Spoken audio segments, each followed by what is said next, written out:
सरल, सुशील और शांत, ये क्वालिटी थी सरस्वती की, जो कि शर्मा जी की बहू थी। क्या है बहू, जब देखो तब किचन में खटर पटर करती रहती हो, लेकिन खाने को कुछ देती ही नहीं।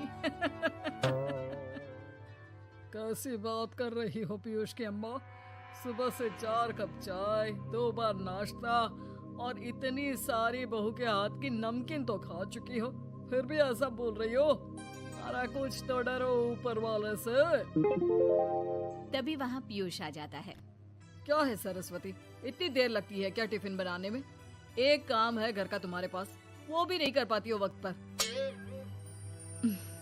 आपका टिफिन टेबल पर रखा है और नाश्ता भी, बाकी का सामान बेड पर रखा है और अब मैं मंदिर जा रही हूँ। सरस्वती मंदिर चली जाती है।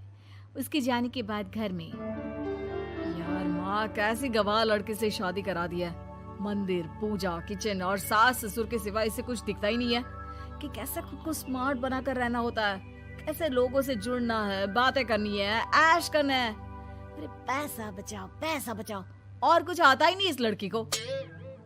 जो क्वालिटी तू गलत तरीके से बता रहा है ना, दरअसल एक अच्छी गृहिणी की वही सारी अच्छाई होती है बेटा। घर को चलाना, समाज में इज्जत दिलाना और घर वालों का ख्याल रखना, और चाहिए ही क्यों? अरे क्यों नहीं चाहिए कुछ और? लड़की ऐसी होती है कि घर आए तो पूरा घर बदल कर रख दे, सभी को खुश रखे।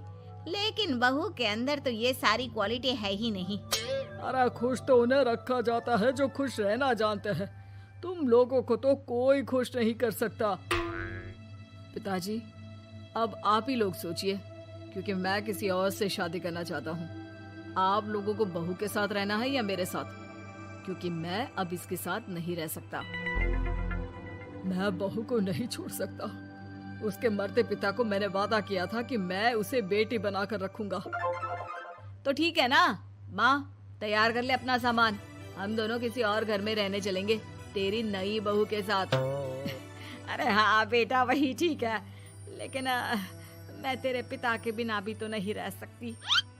तो मेरे बिना रह सकती हो? ठीक है, मैं अकेले ही चला जाता हूँ। बेटा वहाँ से चला जाता है, लेकिन सास का दिल नहीं लगता। बहू मंदिर से भी हो आती है और फिर, माँ, पिताजी, खाना लग गया है, खा लीजिए। हाँ हाँ, तुझे बस आता ही क्या है, खाना बनाना और खाना खिलाना। अरे सुन, मेरे सारे कपड़े पैक कर दे। क्यों माँ जी, कहीं जा रही हैं क्या? हाँ बेटे, ये अपने बेटे के साथ रहने जा रही है, लेकिन घबरा मत, तेरा पिता तेरे साथ है। बहू समझ नहीं पाती कि उसके साथ हो क्या रहा है, लेकिन फिर ससुर उसे सारी बात बता देता है। बेटा, ये नई बहू कब आ रही है? मुझसे घर का काम नहीं होता।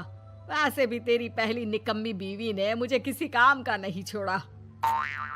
माँ वो बस आने ही वाली है, और हाँ माँ, उसके आगे ना थोड़ा स्टैंडर्ड से रहना, क्योंकि वो थोड़े बड़े घर की लड़की है।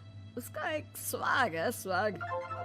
तभी वहाँ एक बहुत सुंदर सी लंबी सी लड़की आती है। हे पीयूष, भागकर कैब से मेरा सामान ले आओ, और हाँ प्लीज एसी ऑन करके जाना।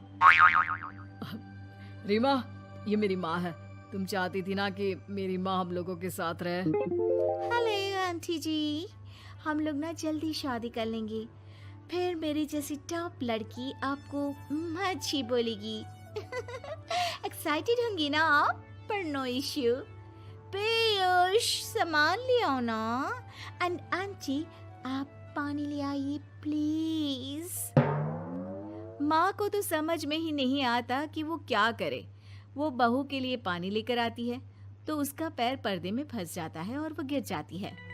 ओहो, पूरा पानी गिरा दिया। कांच का ग्लास क्यों छूती है जब हाथ पैर नहीं चलते? कितनी मुश्किल से मैंने और पीयूष ने ये गृहस्थी बनाने की कोशिश की है। अरे पर तो क्या हो गया, एक गिलास ही तो टूटा है।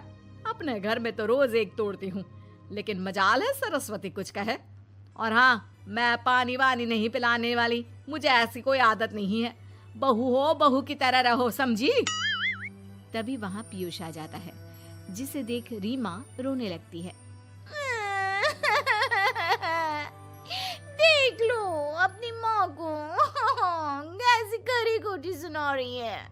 और अभी तो मैं आई हूँ, थक गई थी, बस पानी क्या मांग लिया। कह रही है बहू हो, बहू की तरह रहो।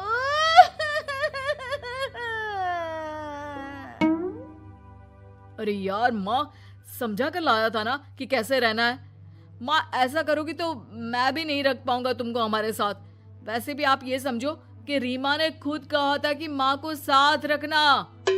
अरे हाँ हाँ बेटा, वो सिर्फ इसलिए कि मैं घर का सारा काम करूं, बैठे बैठे इस महारानी को खाना पानी दूं। वैसे भी मैं जा रही हूँ, मुझे तो इस लड़की की शक्ल भी अच्छी नहीं लग रही। मेरी सरस्वती के आगे तो ये कुछ भी नहीं है। निकलो निकलो यहाँ से। मैंने सोचा था बिना पैसे का नौकर मिल जाएगा, लेकिन नहीं। कुछ लोगों को आदत होती है फ्री की रोटी खाने की। निकलो यहाँ से। पीयूष, धक्के के मार कर निकालो इस औरत को यहाँ से। अरे ये कैसी बात बोल रही हो रीमा? ये माँ है मेरी। माँ ना थोड़ी जिद्दी है। अरे वाह बेटा वाह, अभी भी तुझे मेरी ही गलती दिख रही है ना? कोई बात नहीं। माँ वापस घर आ जाती है। बहू, मुझे माफ कर दे बेटा, वो तो शैतान का नानी है। माँ, मैं उनके बारे में कोई बात नहीं करना चाहती। ये मेरा मायका है। अब आप लोग मेरे माता पिता। मैं हमेशा यहीं रहकर आप लोगों की सेवा करूंगी। नहीं नहीं बेटा, हम करेंगे तेरी शादी किसी अच्छे लड़के से। अरे कोई जरूरत नहीं है, मैं देख कर आई हूँ जो हालत है ना पीयूष की, वहाँ नहीं टिकने वाला ज्यादा दिन। ना टिके वो उसकी मर्जी, लेकिन मेरी बेटी इतनी गई गुजरी नहीं है जो उसे कभी भी छोड़ो और कभी भी वापस आ जाओ तो वो तुम्हें अपना ले। अब ज्यादा ही हो रहा है आपका। माना मैंने गलत किया बहू के साथ, लेकिन वो उसका पति है। और फिर कहावत है ना, सुबह का भूला शाम को वापस आ जाए तो उसे भूला नहीं कहते। तभी वहाँ पीयूष आ जाता है। माँ, वो भूला आ गया, मुझे माफ कर दो। सरस्वती के जिस गुण को मैं सही नहीं मानता था, दरअसल जीवन को सही तरीके से जीने के लिए वही गुण होने चाहिए। मुझे माफ कर दो सरस्वती। मैं आज के बाद तुम्हें और पापा को छोड़कर कहीं नहीं जाऊंगा। और मुझे भी बेटा। बेटा जहन्नुम में भी जाए तो उसके साथ रहने को तैयार हो जाए, वही तो माँ।